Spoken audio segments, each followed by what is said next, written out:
Hola, muy buenas tardes.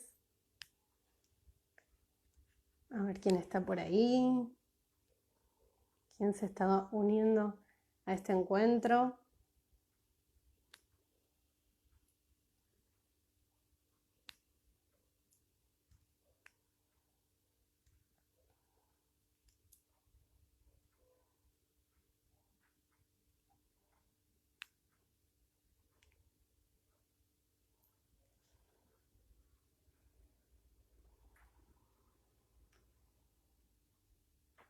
Bueno, muy buenas tardes, bienvenidos.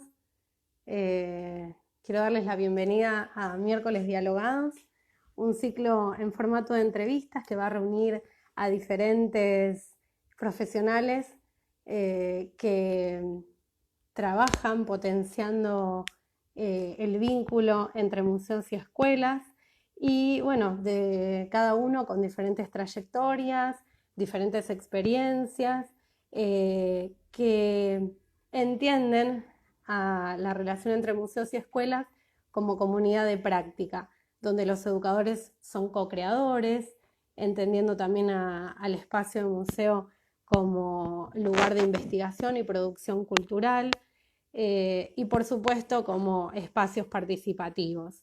Con nosotros hoy nos va a estar acompañando Cristian Díaz, así que lo vamos a unir a, a este ciclo que empieza hoy. A ver.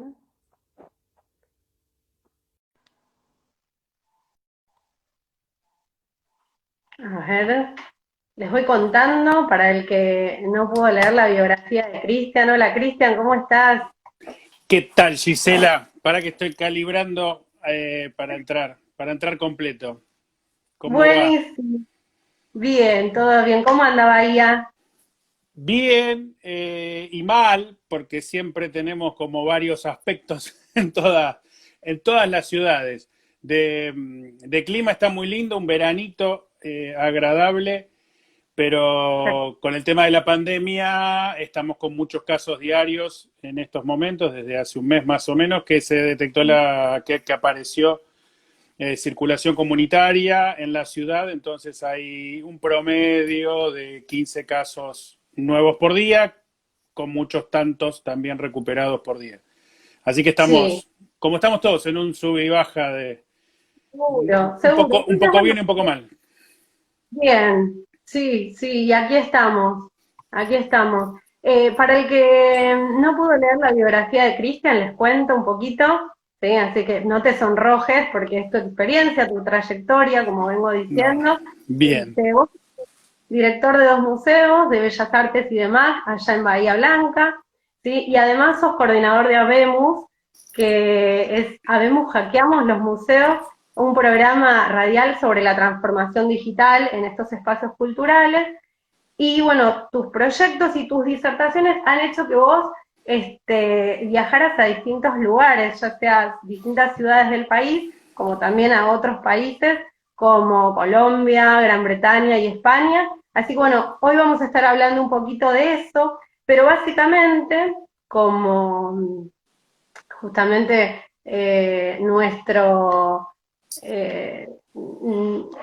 la cuenta es museos y escuelas, bueno, justamente vamos a hacer hincapié en esa conexión entre estos espacios. ¿Sí? Así que bueno, te damos la bienvenida y primero, antes que nada, bueno, contanos cómo llegás a los museos, cuál es tu relación con los museos. Bueno, muchas gracias, Gisela, por la invitación, ante todo, de inaugurar este ciclo que la verdad que está muy bueno, porque está bueno escucharnos, participar entre todos de los museos, del vínculo con las escuelas, de las propuestas pedagógicas que puedan haber en todos lados y ahí nos vamos alimentando y retroalimentando entre todos. Y mi vínculo con los museos nace desde un lugar, hace unos cuantos años, desde un lugar muy distinto al que puedo estar hoy, básicamente. ¿Por qué? porque nace como una intención más de artista y de trabajar, de haber estudiado Bellas Artes y vincularme enseguida, directamente, a mediados de los 90 con el NetArt.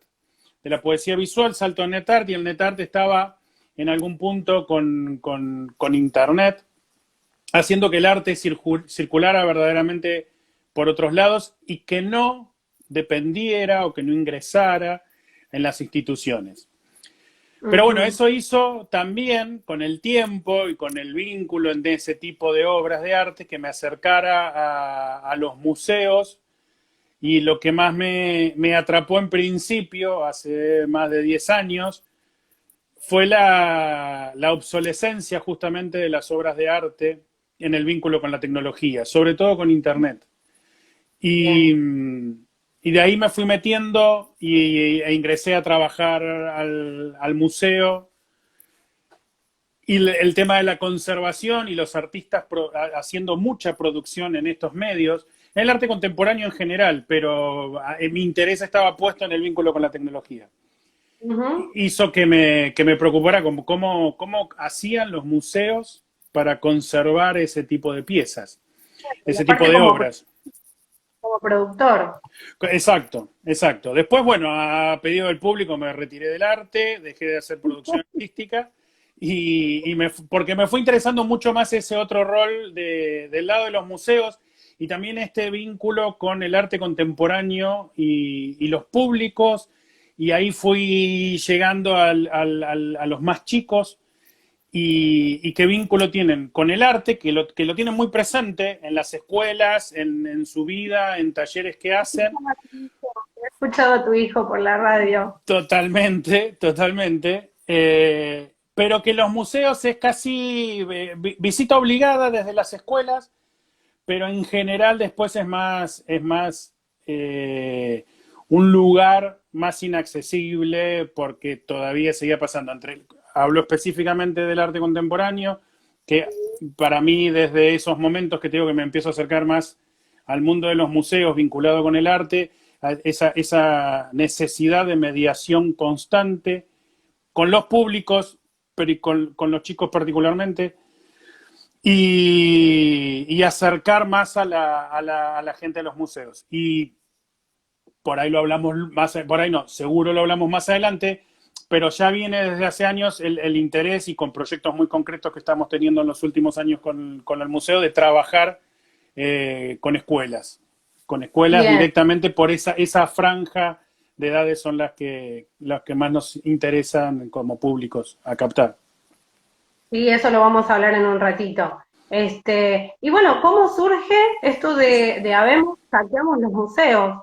Porque bueno, vos contás este vínculo que tenés vos con el arte contemporáneo, pero además con la tecnología. Entonces creo que surge también, y bueno, esto que vos recién decís, de que bueno, sigue siendo el mundo de los museos inaccesible para algunas personas. Entonces me parece que por ahí viene esta creación de Habemos, ¿puede ser?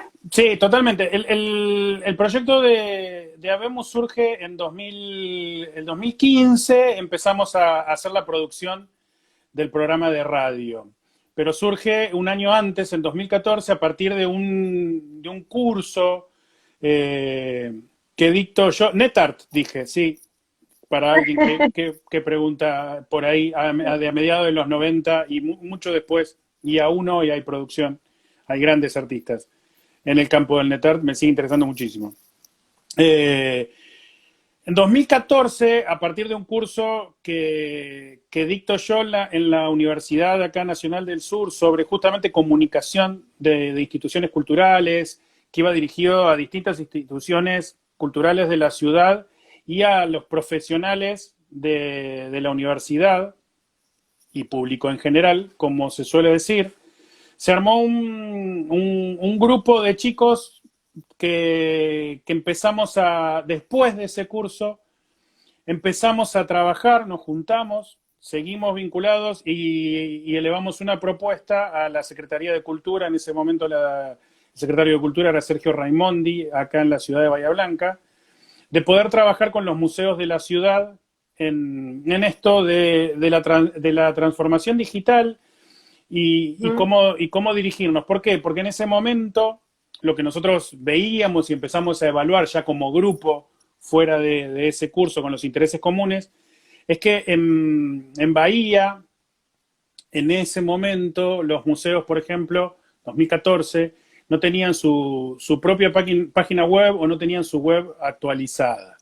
No había un manejo de las redes sociales. Cosa que por ahí sigue pasando no tanto en Bahía y en muchos otros lugares, porque va vinculado a cuestiones de personal específico para ese trabajo, de presupuesto, y no justamente de contenido. Contenidos en los museos de Bahía y en tantos otros, sobra el contenido para poder comunicar, contarlo a través de las redes, para comunicación, para archivo, para un mix de los dos. Pero bueno, falta siempre en general ese paso. Y desde ahí surgió Habemus, básicamente, de poder trabajar en eso. Tal vez lo que pasó también es que al poco tiempo de empezar a trabajar, en concreto en este vínculo con la Secretaría de Cultura, dos o tres de ese grupo yo trabajaba en el museo y otros de los chicos también, Daniel Saladino, quien es hoy el diseñador del museo y es el diseñador de Habemus, John Acampo de turismo, se nos fue Sergio Raimondi de la Dirección de Cultura y eso en algún punto hizo que se diluyera un poco el proyecto en ese sentido concreto con el que había nacido. Por un lado. Pero por otro lado fueron surgiendo otros intereses donde nos empezamos a mover y por eso nace justamente el programa de radio, pensando en los medios digitales y en llegar a ese no público de museos, que son los más, son los que nunca van a pensar como una opción en visitar un museo, y nosotros queríamos apuntar directamente ahí, y por eso empezamos con esta propuesta, el programa de radio, a salir en Vorterix Bahía, que tenía un público, esa audiencia que nosotros creíamos interesada por las propuestas culturales, pero que en general al museo lo dejaba de lado. Y así fue como surgió Habemus. En el primer año fueron 15 programas muy específicos, muy trabajados durante todo el año. Arrancamos en septiembre de ese 2015 y la idea fue presentar las distintas áreas del museo y por esos 15 programas pasaron todos los profesionales de los museos de Bahía, de los 7 museos de Bahía, charlando de su propio trabajo, y algunos profesionales de otros museos en ese primer año. Después ya fuimos abriendo, siguieron participando profesionales de Bahía, pero ya abrimos a otros profesionales que nos interesaban justamente el trabajo que estaban realizando en sus áreas. Cristian, si alguien quisiera acceder, por ejemplo, a esos programas, hay podcasts, están grabados, ¿cómo sí, podríamos hacer? mira, están todos grabados. Tenemos el principal problema es de la última temporada, la del año pasado, que no la terminamos de subir, de actualizar, pero en avemuseos.org se llega el link a todos los programas desde el 2015 hasta 2019 inclusive. Y hay muchos, cuando en la época de Vorterix, fueron 2 años en Vorterix y después nos pasamos a Radio Urbana, los otros 2 años. Y los de Vorterix era multiplataforma y tenían cámara, así que esos también están en video. Que está el primer año, sobre todo, que charlábamos mucho con los profesionales bahienses, se puede ver los videos de todos los profesionales que pasaron por el estudio y además de escucharlos. Buenísimo, eso la verdad que es interesante cuando se deja registro de toda esa tarea, ¿no? Y bueno, y contanos entonces ahora ya con 2 museos, ¿sí? Con lo que es Bellas Artes, contanos, bueno, cuál es tu función, cuál es tu rol, qué es lo que estás haciendo ahí. Mira, en principio, ¿qué les dirías a los museos que hoy, perdón, pero ya que Susinfer está preguntando, ¿qué le dirías a los museos que hoy están cerrados y sin presencia en las plataformas digitales? Es que el tema, en muchos de estos casos, hablo, si hay alguna pregunta en particular, algún caso puntual, podemos hablarlo puntualmente, pero en muchos casos son decisiones políticas, la de estar cerrados y sin estar con presencia en plataformas digitales o por falta de equipos de trabajo. Nosotros estamos haciendo, a partir de esta pandemia, si bien ya teníamos la idea, por esto que hablaba antes de Habemus y demás, de tener, en 2018 de hecho tuvimos un programa de radio desde 2 museos, y este año estábamos pensando en volver con ese formato, porque la verdad que nos gusta mucho, nos resulta muy interesante. Lo que pasó fue que nos volcamos al podcast para empezar a hablar. Y la primera temporada justamente se llamó Futuro. Ahora, esta semana, el viernes arrancamos con la segunda temporada, que vamos a hablar con las chicas de Humans in Museums. De paso el chivo, que el viernes ya lo subimos y va a estar ese primer episodio de la segunda temporada va a estar online. Pero en el primer episodio, por ejemplo, hablamos con Ximena Pita, del Urbano Poggi de Rafaela, donde ella, el Urbano Poggi no tiene web, tienen un microsite dentro de la web de la Secretaría de Cultura de Rafaela, y recién este año, 2020, les habilitaron el uso del Instagram de manera institucional. Entonces, no es que Ximena no quisiera tener presencia en las plataformas digitales, ella es muy consciente de lo importante que es, de ese paralelo que es, o sea, porque puede surgir otra pregunta. Yo soy como un fan de lo digital, pero también soy fan de la presencia física. En este momento que lo físico no lo tenemos es como indispensable. Pero también es muy necesario saber cómo pensar en una estrategia y tener, muy importante, el personal que se pueda dedicar a hacer eso. Porque lleva mucho tiempo, sí. Quizás lo que mucha gente no sabe, a ver, en general en los grandes museos, ¿sí? Hay distintos departamentos, distintas áreas, distintos personal. Pero hay museos pequeños, ¿sí? Donde una persona es la que te vende la entrada, es la que limpia, es la que se encarga de las colecciones, guía a los visitantes. Entonces, bueno, hay distintas realidades a lo largo y a lo ancho del país, y también está esto que vos contás. Bueno, a veces al depender de universidades, de municipios y demás, no tienen esas libertades, ¿sí? De poder abrir un Instagram o un Facebook tal cual vos lo contás, Cristian. Tal cual, es así. O tener equipos, hay muchos museos, chicos. En general yo suelo decir, y se sabe, que cuando se habla ahora de la apertura de los museos, o de estos casos, en general siempre se habla de los grandes museos, no de los más chicos. Entonces, y verdaderamente son muchos más los más chicos que los grandes, y los chicos son generalmente muy de equipos más chicos. Que equipos chicos, cito ejemplo de Rafaela, pero podría citar cualquiera de los museos de acá de Bahía. Chicos, pero muy bien, con personal muy formado, muy capacitado, pero que, como decís vos, tienen que hacer múltiples tareas. Es decir, yo soy, mi cargo es el del director de de 2 museos, del Bellas Artes y del MAC. Pero en realidad hago muchas más funciones. El diseñador de nuestro museo no solo es el diseñador, el conservador no es solo el conservador. Tenemos que hacer muchas más tareas porque si no, no llegamos a cubrir todos. También hay que tener en cuenta que no todos tienen acceso a las redes. Quizás esos mismos no visitantes de museos o los que sí. Esa es esa pregunta que dice Escasola, Sol, para nosotros es clave. Y si ingresan a nuestra web en dosmuseosbahia.org.ar, tenemos muchas publicaciones en el blog que hablan de eso. De que por un lado está la presencia de lo digital, pero en estos momentos, en este momento de pandemia se hizo como más visible las cuestiones de inequidad en el mundo, en Bahía Blanca y en el mundo. Y entonces, nosotros que veníamos trabajando muy concretamente desde el año pasado, con el programa Envión, no sé, es un programa de la provincia de Buenos Aires que trabaja con barrios periféricos, de las ciudades.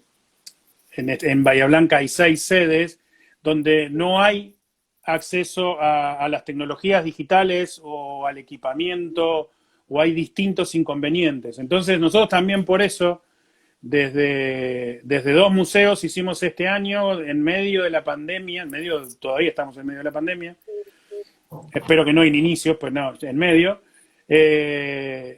de no publicar nada, de hacer como un parate, y de sí hacer explícito de nuestras redes o nuestra web, como decía antes, de esa falta de acceso, porque, y vinculándolo directamente con el proyecto de museos y escuelas, nosotros estamos trabajando con escuelas donde los docentes de repente no están pudiendo llegar a los alumnos. ¿Por qué?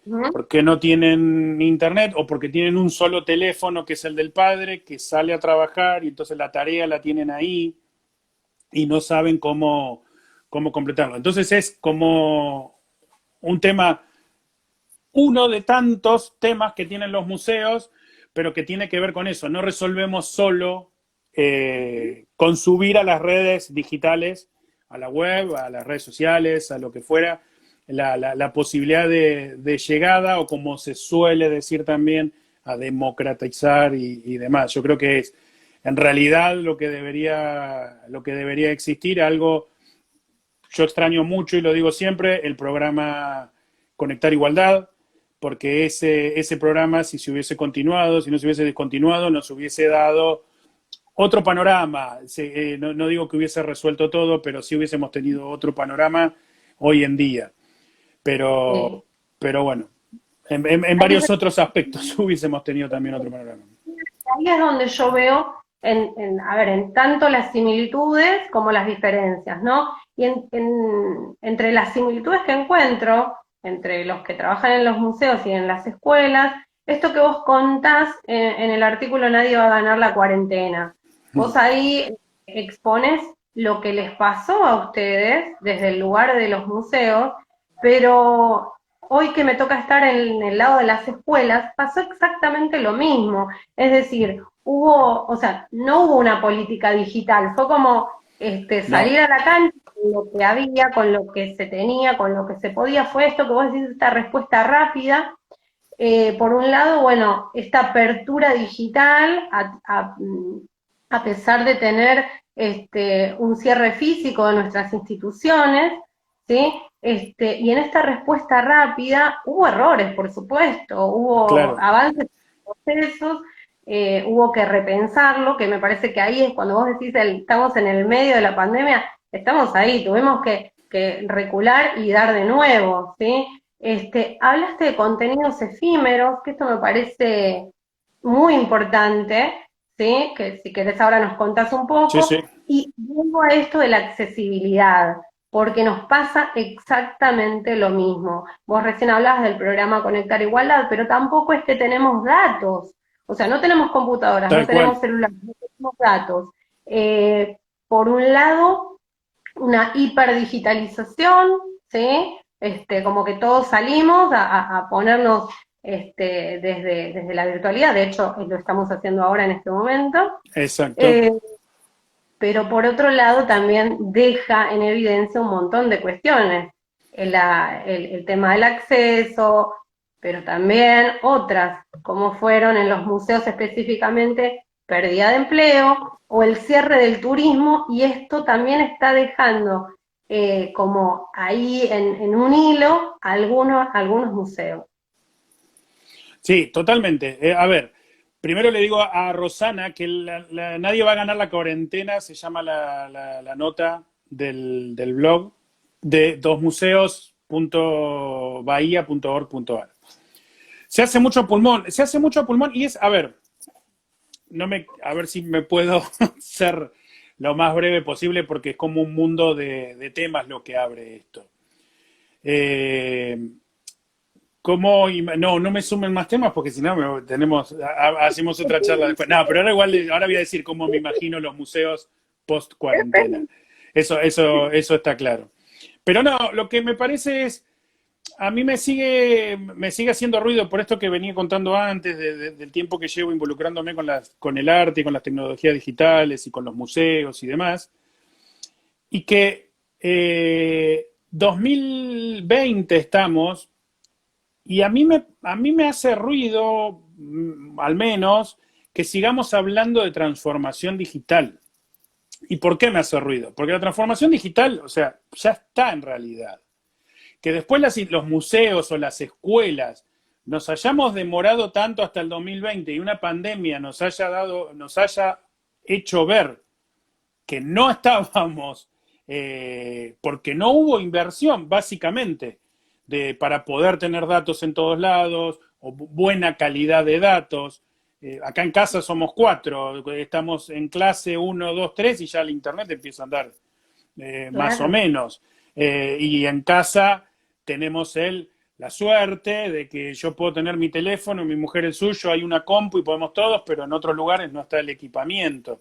Entonces, en eso tiene que ver cuando hablaba de la situación de las casas y de esta cuestión de inequidad, y por otro lado, de las instituciones estatales como es la mía, de la órbita de lo municipal, que no han hecho inversión en eso, como no la han hecho, pero muchos de los museos, en, ¿Mm? en destinar presupuesto a estas actividades.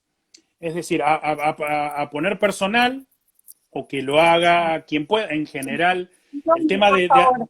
¿cómo? Idóneo, por favor. Sí, sí, el tema de atender las redes, que no es, para las redes nosotros en el museo somos bocha trabajando para las redes porque es inevitable. Quien puede estar detrás de las redes soy yo, pero que consume mucho tiempo, porque las redes es esto, no es como mandar una gacetilla de prensa a los medios.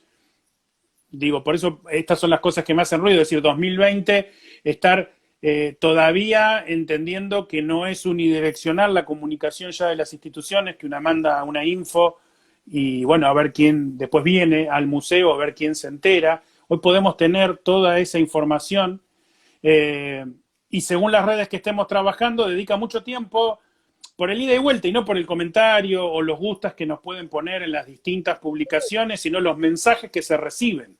Entonces, es muchísimo en general en los museos. Cuanto más redes abrimos, más respuesta. Y esa respuesta, ese crear comunidad que hablamos desde los museos y de cada una de las plataformas digitales que abrimos, demanda mucho tiempo.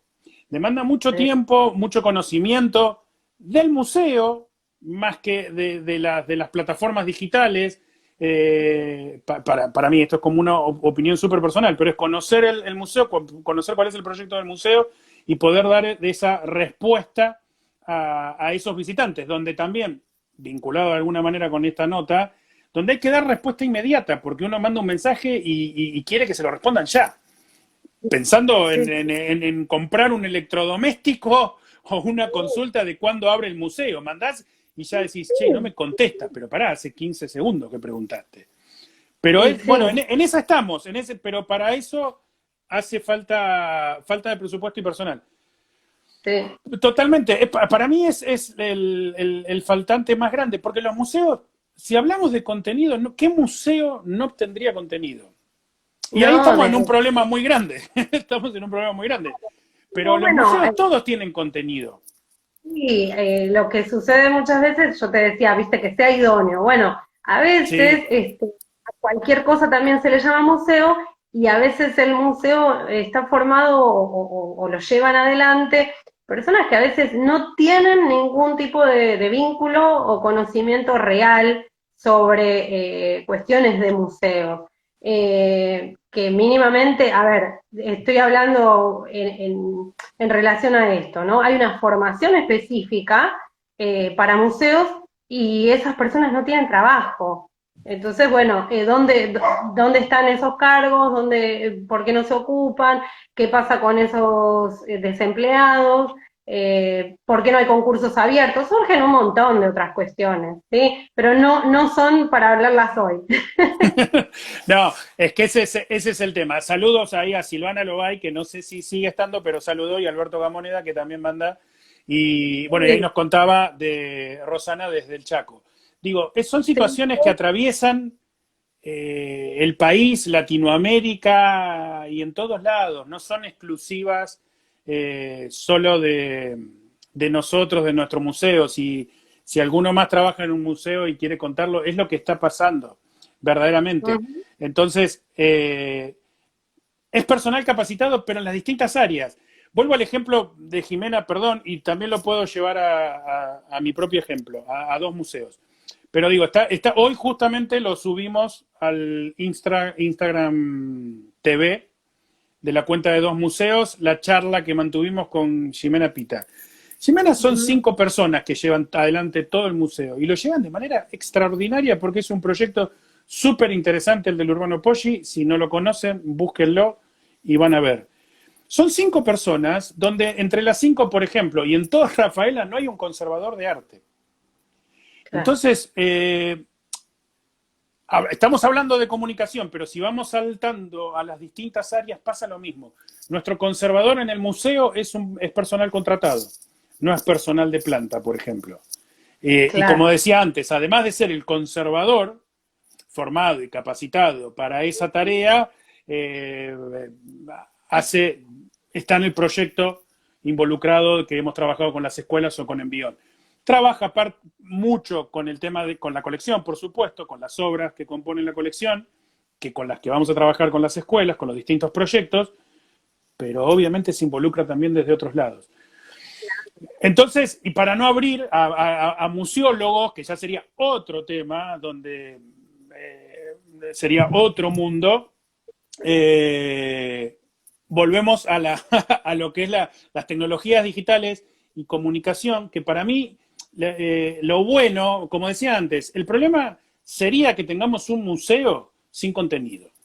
Los museos, me animo a decir que todos los museos tienen muchísimo contenido para compartir con sus comunidades, con públicos en general.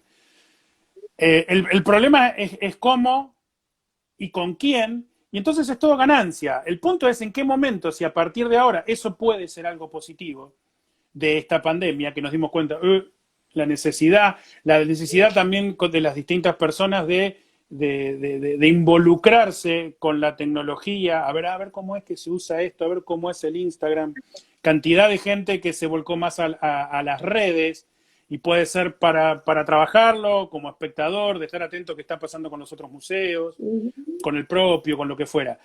Eso sería algo para pensar de manera positiva para las instituciones. Y cuando me preguntaba antes, Rosana, creo que era, cómo veo post pandemia, y me gustaría verlo. Suelo ser bastante pesimista con el post pandemia, pero en realidad me gustaría que esto, que se tome conciencia de esta realidad, de cómo se saltó rápidamente a atiborrar las redes de gigabyte de información en términos generales, sin saber bien lo que se estaba subiendo porque había que mantener la presencia y la fidelización con los públicos o con las comunidades, eh, y sin pensar tanto en el otro, a quién y cómo estamos dirigiéndonos. Que en los museos en general eso lo hacen. A ver, ¿a quién me estoy dirigiendo? ¿Para quién estoy planteando esta actividad, esta muestra con este artista? Con las redes se pasó casi que todo lo contrario. Hablo en general, porque algunos van a saltar, no, pero tal museo y nosotros, sí, está claro, hay muy buenísimos ejemplos durante esta pandemia, Ujú. pero en términos generales pasó eso, pero es por esa cuestión digo, si posara, pensando en esto de hago un breve paréntesis, pensando en lo que pasó ayer en Líbano, por ejemplo, o algún otro tipo de desastre natural, en un museo que no tiene conservadores, en una ciudad, como decía antes de Rafaela, que no tiene conservadores, ¿cómo haces para salir al rescate de las obras si no tenés el personal? Digo, para trasladarlo distintas emergencias que pueden surgir en los museos, sin tener Claro, los profesionales a cargo. bueno, ahí hay todo un trabajo que me parece que es valioso, que tiene que ver con la educación patrimonial, ¿no? Cómo concientizamos a la población de que el patrimonio, Absolutamente. los museos, todo lo que es la historia de una localidad cobran sentido y están resguardados en un lugar, en una institución.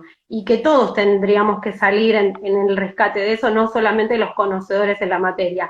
Y ahora que te escuchaba, pensaba en que los museos tuvieron como un proceso de hibridación anterior a las escuelas, ¿sí? O sea, los museos ya, en general, siempre hablando en Sí, general, sí, ¿no? sí. Ya tienen desde hace tiempo esta cuestión de la presencialidad y la virtualidad. Entonces yo, por ejemplo, antes de una visita al museo ya entraba en la página, buscaba, bueno, a ver hoy qué hay, qué actividad, qué horario tiene, no necesitaba ir al museo. Sin embargo, las escuelas recién ahora es como, uy, tenemos que hacer una página institucional y bueno, hagamos un Facebook y bueno, hagamos un tal cosa. Es como que por un lado hubo desde hace años siempre una cuestión como de rechazo siempre a lo tecnológico, no, que la tele no, que la compu no, que no entre. Bueno, hoy tiene que entrar sí o sí. Sí, sí, sí. Hoy fue obligado en todos lados y como dice Ludoteca, que esta situación te permitió un acceso y conocimiento de muchos espacios culturales y museos a un público más amplio. Yo creo que sí, y también el paréntesis de lo que hablábamos hace un rato de esa gente que no tiene acceso verdaderamente, que es como es un tema para todos nosotros. Eh, pero sí amplió, el problema era ese y hay datos, yo en ese documento también, en esa entrada de blog cito algunos lugares que hicieron como un relevamiento, hay datos concretos, que es lo que nos permite también las tecnologías digitales cada vez más tener más datos de qué es lo que pasa con nuestra actividad de los museos en el online. Pero en ¿Mm? esos datos sí hubo como mucha más, se volcó muchísimo la gente enseguida a las webs de los museos. Por eso la importancia de tener una web y que no todos los museos de estas latitudes y de los más modestos o más pequeños no tienen, o no las pueden administrar y terminan siendo webs estáticas.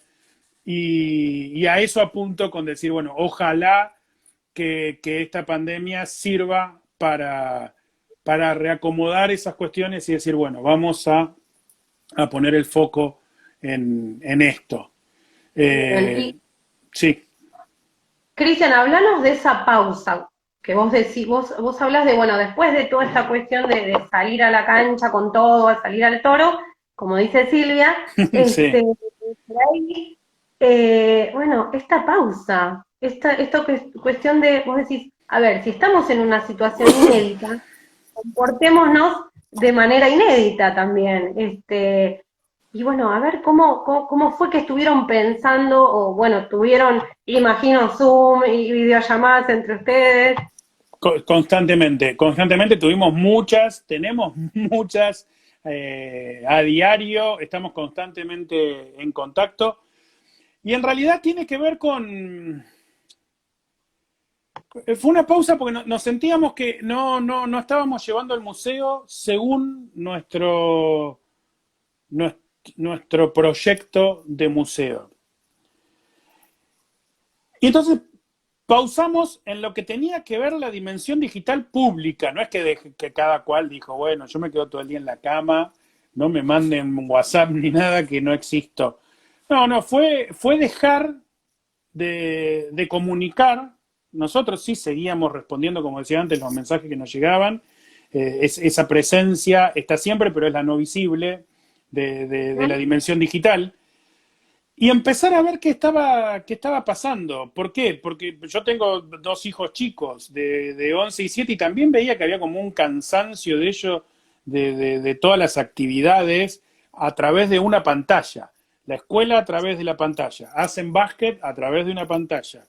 El más chico va a orquesta escuela a través de la pantalla. Los juegos, que sí eso es lo que más les interesa, a través de la pantalla.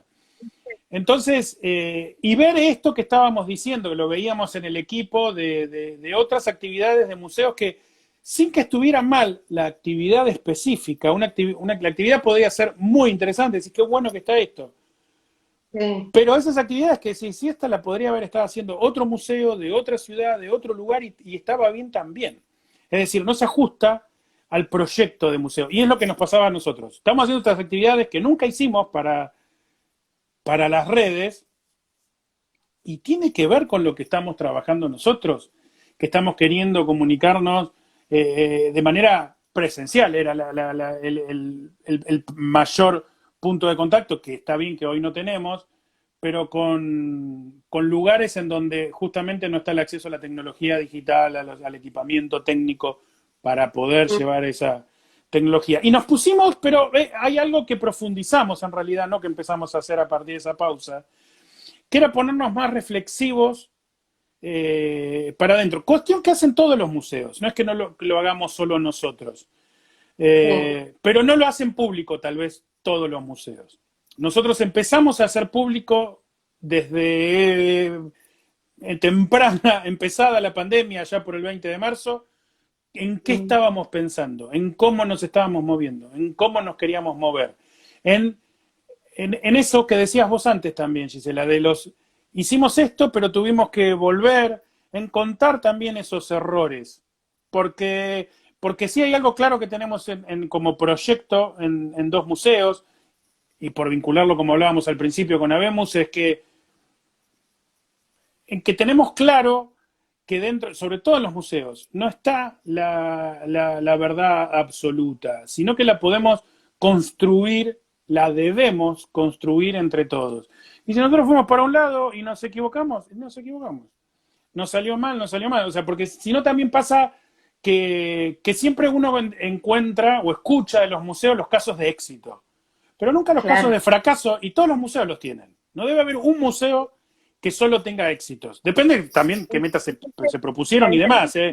Para algunos puede haber sido exitoso, pero por ahí el objetivo del propio museo era otro, entonces terminó siendo fracaso. Estoy hablando palabras tal vez más grandilocuentes, no tanto como, no sé si como fracaso, pero no llegaron a cumplir sus objetivos. Y eso en general no se los cuenta. Eso es algo que concretamente sí hacemos nosotros desde el principio, desde el principio de la gestión, de esta gestión en 2018. De ir construyendo con las escuelas, con los barrios, con los artistas, construyendo juntos. Nosotros no somos la voz autorizada, que lo podamos construir nosotros.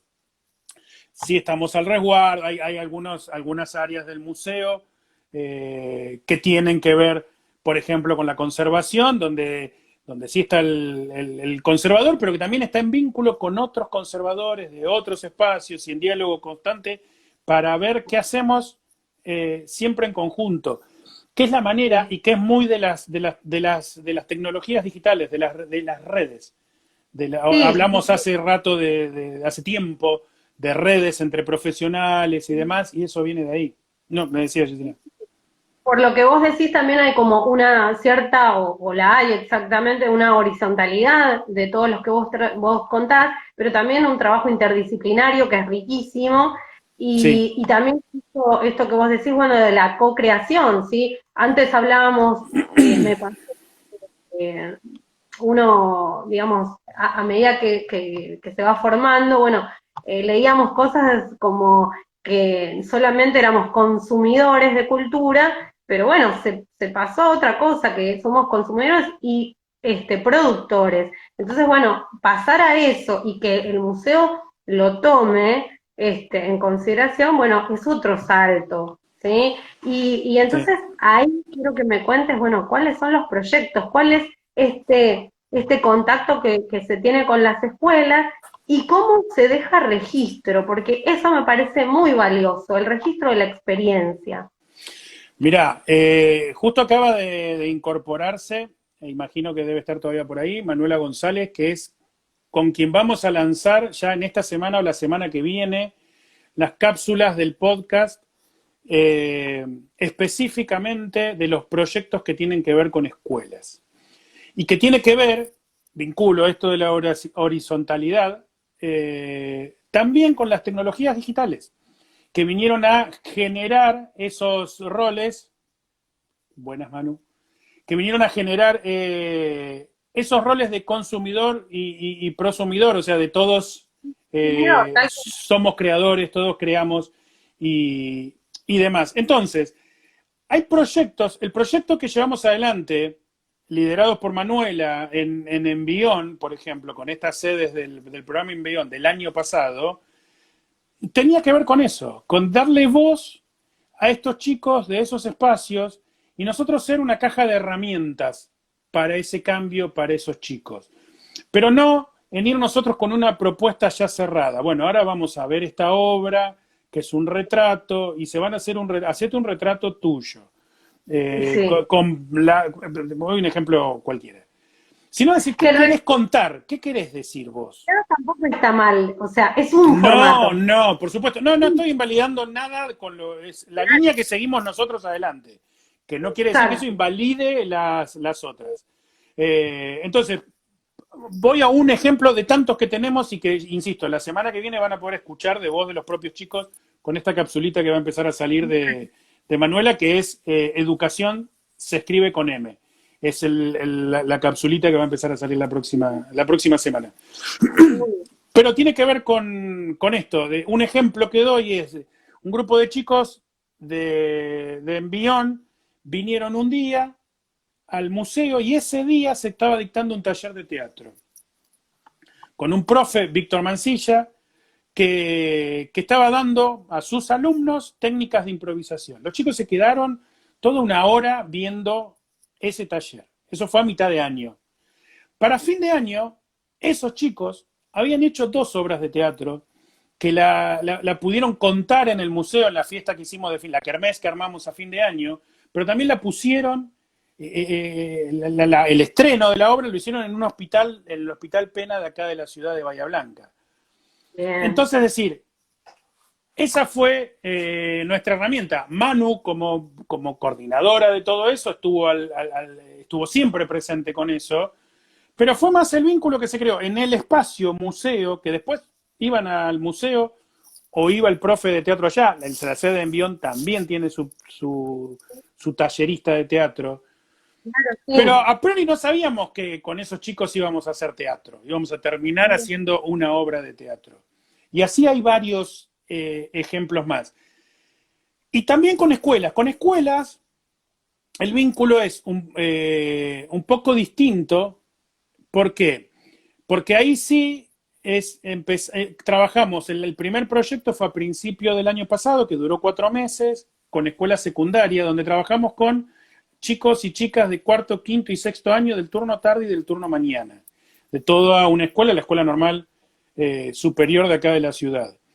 Y con ellos fue Impecable. decirle, a ellos les dijimos, vamos a trabajar, porque nos vinculamos, éramos 3 patas, el museo, la escuela y el consulado de Italia. ¿Por qué? Porque tenemos una parte importante de nuestra colección que son pintores italianos de mediados de los 50. O un grupo de bahienses de esa época que se fueron a estudiar a Italia porque la formación en pintura pasaba por Italia. Entonces, pero dijimos, tenemos este conjunto de obras, 55 obras. Listo, 104 chicos trabajaron en esa muestra y fue decir, elijan la obra, hagan la curaduría, hagan la investigación, trabajen sobre todo lo que implica el armado de una muestra y sobre el museo. Es decir, los dividimos en grupo a los 104 alumnos, en que un grupo formó parte del área de comunicación, otro grupo del área de archivo e investigación, otro grupo de conservación. Genial. Y se armó la muestra. Y vinieron de los canales de televisión y dieron las notas, se las hicieron a los chicos. Espera, no me hables ya de cómo terminó el Al final, cuento. ya me fui al final. No, Contame, vamos. contame cuál fue el rol ahí de los docentes. Los docentes ¿Qué rol siguieron, los docentes seguían trabajando después en el aula, venían todas las semanas, 2 veces, turno mañana y turno tarde, o se alternaban todas las semanas, durante 4 meses vinieron a tomar clases al museo. En algunos casos fuimos nosotros allá. Y Sí, en realidad ya después venían, y es lo que más queremos nosotros cuando decimos que tenemos un claro. hashtag, pero que es consigna, que es viva la colección. Queremos que la colección esté viva y se la pueda resignificar desde hoy, desde el presente. Y eso claro. fue lo que más pasó. Viva la colección y vivo el museo estuvo. Porque los chicos ya venían, se venían con mate, ya sabían dónde estaba al mes ya sabían dónde estaba tal área, venían fuera del horario de clase. Ay, no, porque venía a hablar con Dani, venía a hablar con Lore, venía a ver a tal porque me falta esto. Creo que es lo que aspiramos todos en el No, museo, que sea un lugar de reunión, un lugar de encuentro, y exacto. que no necesariamente sea para ver las obras, sino porque sabes que es un lugar seguro donde poder encontrarte. Por ahí, en vez de irte a un bar o irte a la casa de otro, che, nos encontramos en el museo. Y esto, bueno, Sí, con una función, un propósito específico. Pero digo, acá los educadores iban a acompañar el grupo, yo me imagino, a ver, porque para ir todas las semanas, viste que siempre está el tema de los papeles, las autorizaciones, los micros, sí. todo ese tema, salvo que la escuela esté al lado de ustedes, ahora me contás, y pienso en, bueno, en ese rol, que si no es los docentes no solamente acompañar, sino, bueno, generar trabajo en el museo, trabajo en el aula, bueno, y todo lo que vos ya nos contaste al final del cuento, bueno, todo lo que, lo que se produjo. Sí, ese Donet dice museo como espacio público, tal cual. Museo como espacio público es un espacio público y hay que poder entenderlo de esa manera. Nosotros queremos entenderlo de esa manera y como espacio de batallas también. Porque nos pasó con esta muestra en particular que dije estaba el consulado de Italia y hubo un problema ahí. Digo, un problema muy concreto. Se trabajó para que pudieran trabajar los chicos, que esos chicos, esos alumnos de esa escuela que queda a 4 cuadras de, Bien. de nuestro museo y que tienen la apertura de esa escuela es muy grande. Por eso también Son quisimos trabajar decisiones, con ellos. son decisiones políticas. Sí, totalmente, totalmente, totalmente. Eh, y lo que pasó es que el consulado quería, perdón, trabajamos una comisión de comunicación y dijimos, bueno, como es la orientación comunicación, tenían muchos de estos alumnos, vamos a armarle un logo de la muestra, que en general no creamos logos de todas las muestras, pero para que haya un plus y puedan trabajar también en la escuela con eso, además del museo. El consulado quería que el logo tuviera los colores de Italia. Y los chicos lo habían Claro. planteado desde otro lado. Y eso fue todo un tema que cuando terminó la muestra, 15 días después de haber inaugurado, hicimos Ujú. una reunión para considerarlo, y fue bárbaro, porque los chicos defendieron su postura de por qué habían creado con ese logo, qué es lo que querían decir. Los textos de sala estuvieron todos bilingües, estuvieron en italiano y estuvieron en español. Todas las cartelas tenían el texto en italiano y en español. Se trabajó mucho, entonces ellos justificaron que no tenía sentido que también en el título, pero empezaron a ver estas conexiones o estas relaciones también más políticas al trabajar una muestra, al trabajar en un museo, pues trabajaron como ellos se hicieron cargo, todas las decisiones fueron de ellos. Nosotros Mirá, fuimos acompañando, o sea, cuáles fueron de las 55 obras que teníamos, ellos las que eligieron fueron ellas, íbamos charlando sobre algunos ejes a trabajar dentro de esa misma colección, pero las decisiones todas fueron de ellos, de los chicos, ni se metieron los docentes ni el personal del museo, no, y aparte tal esto cual. que es interesante, desde ya trabajar en la cocina del museo, porque es cómo se arma una exposición, pero además también ver estas otras cuestiones que a veces trabajando en las instituciones nos pasa. Bueno, hay que seguir ciertos lineamientos o hay que estar dentro de estos parámetros, y bueno, o te Exacto, defendes y defendes tu proyecto, defendes, argumentas o sea, a sapienza, o bueno, o a veces hay que ceder también, a veces hay que ceder, por supuesto. pero no que Pero es que es eso, son tensiones de poder que están presentes en todas las relaciones sociales, tal cual, es eso, pero lo trabajaron, lo vivieron, lo lucharon, lo batallaron, como decía antes, los chicos de entre 15 y 18 años, que eran de estas edades. Entonces, como aprendizaje, los chicos, el rango bien amplio. a ver, agradecer que, o sea, estuvieron en contacto con chicos que se cruzaban habitualmente en los recreos, pero que nunca hablaban, y ahí estuvieron trabajando juntos. El hecho de defender una idea, un trabajo propio contra un consulado, contra una institución, desde ellos escuela. Digo, fueron aprendizajes mucho más de decir la corriente artística del 50, que también lo Sí, buscaron y lo investigaron y biografías y todo bárbaro. sí, Eh, pero hay otros saberes y otros conocimientos que no están en los manuales, que no están en los escritos en ningún lado, se vivencian. Y poder darles el lugar y la voz desde el museo, por eso digo, vinculándose donde somos prosumidores, o sea, no nada ni exacto, de productor ni de consumidor solo. totalmente. Y el día de la inauguración, el día antes, les pusimos, que eso fue la sorpresa, lo que nos metimos nosotros como museo, en toda la pared del museo, a una altura de 1 metro más o menos, hicimos toda una línea con los nombres de todos ellos, ploteado, los nombres de todos los pibes y todas las pibas y los docentes de la escuela que habían participado en la muestra. Así que Y no, sabes, fue una experiencia maravillosa. esos docentes no solo, bueno, vos y todo el equipo, no solo no se lo olvidan más, sino que, bueno, verse ahí, viste que hoy como que el verse, como, viste, entonces los pibes ahí, está mi Totalmente. nombre. Genial, genial. Y bueno, y se nos va acabando el No, tiempo. sí. Viste que yo te decía, yo temo que en una hora podamos hablar o No, abordar. no soy de hablar mucho yo, por eso. No, no, para nada. Te tuve que sacar así las Sí. palabras. Y vos cuando terminás tu escrito, tu publicación, la más reciente, hablo de la más Sí, sí, reciente, sí, sí, sí.